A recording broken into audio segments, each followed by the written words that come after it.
Hello and नमस्ते welcome to my mini blog. आज चाहिँ म बिहानै सबरै उठेर एक्सर्साइज गर्न थालेँ। त्यसपछि हथौरै रनिङ गर्न थालेँ बिस्तारै बिस्तारै। अनि त्यसपछि पुसअप गर्न थालेँ।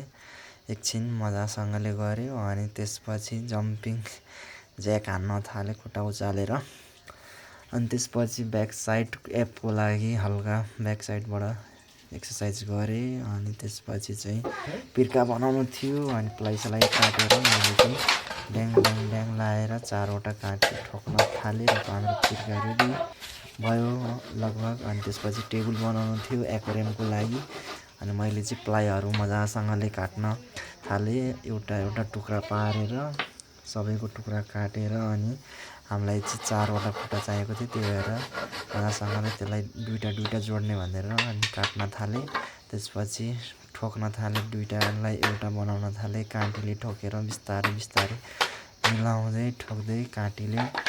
अनि हाम्रो खुट्टा रेडी भयो गाइज। अनि त्यसपछि मैले सपोर्टको लागि ट्रायङ्गल सेपको 8वटा पिसहरू काट्न थालेँ। त्यसपछि अनि खुट्टाहरू जोड्न थालेँ टेबलमा एउटा एउटा गरेर। अनि खुट्टाहरू जोडिसकेपछि बिचको सपोर्टको लागि पनि 3टा ठोकेँ मैले खुट्टा। अनि त्यसपछि बिस्तारै सपोर्ट दिनु पऱ्यो भनेर अनि साइडमा एउटा एउटा ट्रायङ्गल ठोक्न थालेँ मिलाउँदै चारै साइडमा ठोकेर एकदम बलियो हुन्छ भनेर समाउँदै मिलाउँदै चारैतिर ठोकेँ। अनि टेबल एकदम तयार भयो हाम्रो।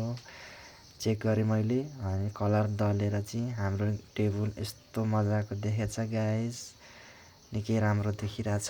अनि खाना पाकिसकेको रहेछ। अनि खानामा चाहिँ आज आलु तरकारी थियो। मैले र छोरीले ज्याम खाएँ। Subscribe guys.